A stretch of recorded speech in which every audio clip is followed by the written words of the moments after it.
ចិញ្ចៀនអ៊ំបើគប់ត្រូវមិនតិចធ្នេទេតែអត់ខាតទេគប់មកអ៊ំហើយនេះហើយជាចុងភៅចល័តដែលល្បីគេហៅតាចិញ្ចៀនធំណាតាំងពីមកតុក$35ណាពុកម៉ែបងប្អូនអ្នកភ្នំពេញជួយខមមិនមកបើស្គាល់ខាងចុងភៅចល័តលីសេងអានដែលឥឡូវនេះគេហៅគាត់ថាតាចិញ្ចៀនធំដែលចុងភៅគ្នាគាត់សើតែចាស់នៅមួយគាត់20-30ឆ្នាំយូរមែនតើតាំងពីឆ្នាំ1990អ៊ំធ្វើចុងភៅចុងភៅអីនេះប្រហែលឆ្នាំហើយអ៊ំ37ឆ្នាំមកមួយតាពីដំបងបំផុតមកតុក$35 8មុខតែ$35ហ្នឹង8មុខ$35បើពីដើមគេ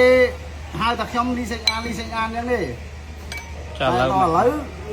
បើសួរគេស្គាល់ភាគច្រើនតាជាធំហើយចុងភៅនៅវាអ៊ំខ្លះប្រហែលឆ្នាំអាយុប្រហែលខ្លះហើយគេចាស់ខ្លះហ្នឹងវា30ជាងឆ្នាំខ្លះទៅ25ឆ្នាំខ្លះ27ឆ្នាំចុងភៅអ៊ំសិតតែកន្លះចាស់ពួកនេះសិតតែដោះស្រាយអស់ហើយចឹងបានថាខ្ញីចាស់កាន់តែហិលលីសេងអាននៅតែជាចុងភៅចល័តដែលមានការពេញនិយមហើយចង់ភ្ញៀវប្រមាណតុកក៏គាត់ធ្វើបានដែរចាប់ពី5តុកឡើងគឺគាត់ទទួលហើយតម្លៃចាប់ពី120ទេពុកម៉ែបងប្អូនចុងភៅជើងចាស់នៅតែមានវត្តមានដែលពុកម៉ែបងប្អូនអាចធ្វើការតំណែងទៅកាន់គាត់បានដែលជាចុងភៅចល័តរៀបចំឲ្យម្ចាស់កម្មវិធីមកស្រួលចង់ទៅដល់ទីណាក៏បានដែរព្រោះគាត់រៀបចំជូនឲ្យយើងអត់មានឲ្យខកចិត្តទេជាពិសេសរសជាតិរបស់គាត់ឬថាល្បីពេញនិយមណាចឹងហើយសម្រាប់អ្នកដែលធ្លាប់យកសេវាកម្មរបស់គាត់ជួយខមមិនមកជាភស្តុតាងដើម្បីឲ្យអ្នកផ្សេងទៀតគាត់បានដឹងថាតើចុងភៅលីសេងអានគាត់មានរសជាតិបែបម៉េចប៉ុន្តែពីខ្ញុំដែលខ្ញុំជីកសួរនាំគាត់ទៅគឺគាត់ល្បីបបរតុកកាសម្លម្ជូរបកងហើយក៏ដូចជាមុខម្ហូបផ្សេងទៀតសេរីពីមុនណាព្រោះចុងភៅគាត់សិតតែសេរីចាស់ហើយតែចង់បានម្ហូបសម័យឥឡូវចង់បានបែបម៉េចក៏ហ្មងគាត់បានទាំងអស់គ្រប់សេរីគ្រប់ប្រភេទព្រោះគាត់តាំងពីឆ្នាំ1990ពុកម៉ែបងប្អូនគិតមើលមិនតិចឆ្នាំទេហើយការរៀបចំរបស់គាត់ខ្ញុំឃើញគាត់ចល័តមែនប៉ុន្តែរៀបចំមកអែមចង់បានកម្រិតប៉ុណ្ណាក៏គាត់មានចង់បានជាទាខ្វៃចង់បានជ្រូកខ្វៃចង់បានមុខម្ហូបបែបម៉េចគ្រឿងសមុទ្រឆាជៀនស្ងោរអីណាមិនក៏បានដែរព្រោះខាងគាត់គឺអត់ប្រកែប្រកាន់ទេកម្មវិធីអ្មិចក៏បានជប់លៀងកម្មវិធីបុណ្យទានការគប់កណ្ដោតអីកូនអីគឺមកអែមទទួលបានមកចប់ហើយប្រភេទត្រីអីរបស់គាត់នេះរៀបចំចេញមកយ៉ាងទំនងប្រភេទត្រីតកែដាក់លើគេចំហុយហើយគេយកមកដាក់ទឹកស៊ីអ៊ីវអីចឹងណាហើយដុតលើឆ្នាំងដែកដែលមានភ្លើងនៅពីក្រោមអកលដុតអីចឹងទៅ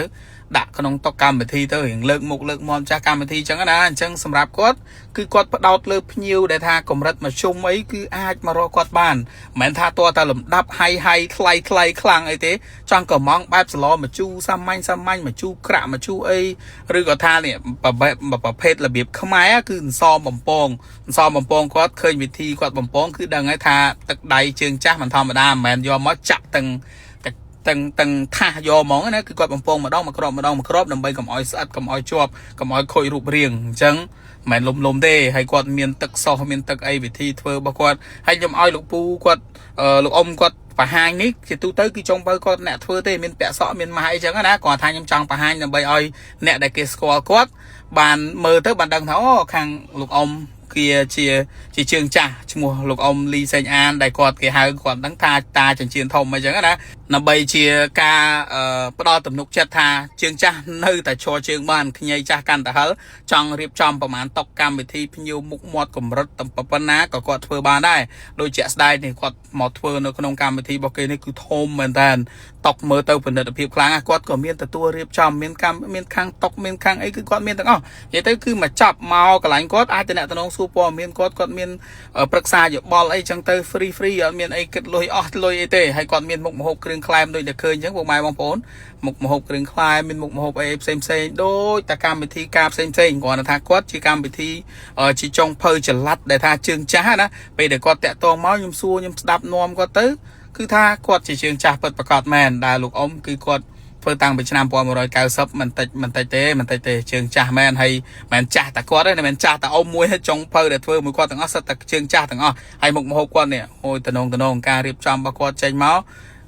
ញាក់មកមើលទៅនិយាយទៅចង់បានកម្រិតតម្លៃប៉ុណ្ណាក៏គាត់រៀបចំជូនដូចខ្ញុំបញ្ជាក់តាំងពីខាងដើមអញ្ចឹងហើយសម្រាប់ពុកម៉ែបងប្អូនដែលមានកម្មវិធី ជួនកាលកម្មវិធីការរបស់យើងមកជាតិធ្វើតែម្ដងទេអញ្ចឹងហើយត្រូវតែច្បាស់ថាអូយើងដាក់ទៅអ្នកភ្ញៀវគាត់មកញ៉ាំអញ្ចឹងគាត់សប្បាយចិត្តបានរសជាតិឆ្ងាញ់ពីចុងភៅជំនាញអីចឹងណាអញ្ចឹងពុកម៉ែបងប្អូនពេលដែលនឹកឃើញដល់ចុងភៅចល័តចុងភៅដាក់កម្មវិធីការកម្មវិធីផ្សេងៗរបស់ពុកម៉ែបងប្អូនកុំភ្លេចនឹកឃើញដល់ចុងភៅចល័តលីសេងអានអរគុណច្រើនអ្នកទាំងអស់គ្នាអរគុណបាយបាយ